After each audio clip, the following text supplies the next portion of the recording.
Hello, എല്ലാവർക്കും നമസ്കാരം. ഇന്ന് ഞാൻ ഈ ചീര കാണിച്ചാണ് തുടങ്ങുന്നത്. ഇന്നൊരു റെസിപ്പി വീഡിയോയുമായിട്ടാണ് വന്നിരിക്കുന്നത്.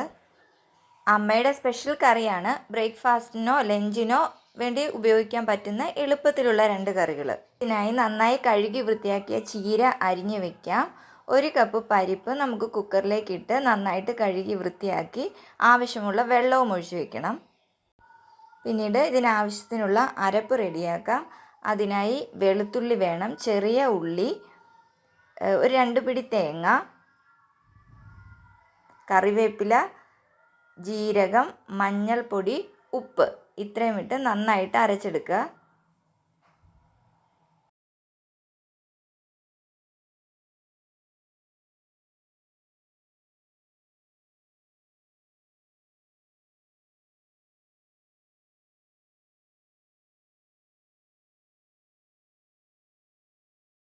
ആ പരിപ്പിലേക്ക് നമുക്ക് എരിവിന് ആവശ്യത്തിനുള്ള പച്ചമുളക് ഇടാം. കൂടെ ഈ അരച്ച് വെച്ച അരപ്പും കൂടെ ഒഴിക്കുക. അതിൻ്റെ കൂടെ അരിഞ്ഞു വെച്ചിരിക്കുന്ന ചീരയും കൂടെ ആഡ് ചെയ്യുക. ചീരയും പരിപ്പും അരച്ച അരപ്പും കൂടെ ഒന്നിച്ച് കുക്കറിലിട്ട് 2 വിസിൽ വരുന്നത് വരെ വേവിക്കുക.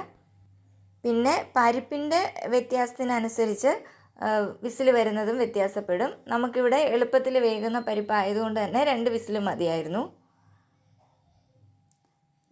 കറി ഇപ്പോൾ റെഡി ആയിട്ടുണ്ട്. ചീര പരിപ്പ് കറി. ഇനി ഇതൊന്ന് താളിച്ച് ചേർക്കുക.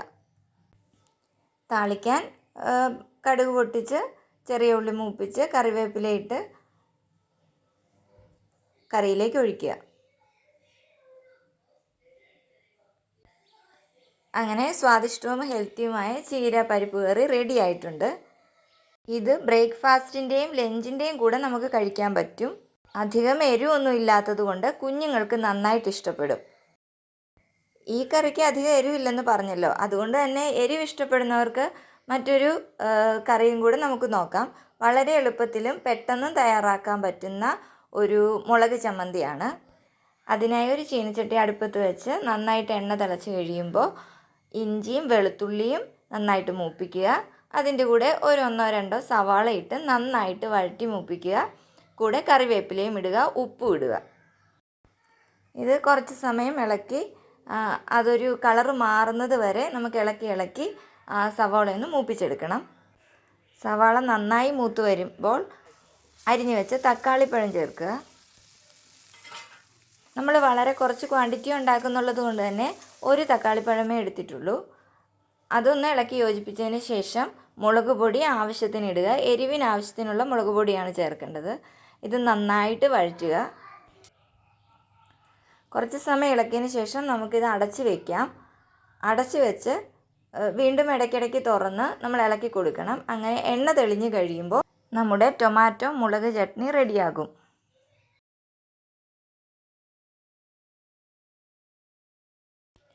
ഒരു സ്പൂൺ വെച്ച് ഈ ടൊമാറ്റോയും സവാളയൊക്കെ ഒന്ന് ഉടച്ച് കൊടുത്താൽ നന്നായിരിക്കും. ഈ സമയത്ത് നമുക്ക് ഉപ്പ് പോരെങ്കിൽ ആവശ്യത്തിനുള്ള ഉപ്പ് വീണ്ടും ചേർക്കാവുന്നതാണ്.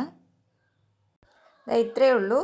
ഒരു 15 മിനിറ്റ് കൊണ്ട് നമുക്ക് 2 ഈസി കറികൾ റെഡിയാക്കാം. ഇത് ബ്രേക്ക്ഫാസ്റ്റിനോ ലഞ്ചിനോ എന്തിൻ്റെ കൂടെ വേണമെങ്കിലും നമുക്ക് കഴിക്കാൻ പറ്റുന്നതാണ്. അപ്പോൾ ഇത്രയേ ഉള്ളൂ ഇന്നത്തെ വീഡിയോ. Thank you all.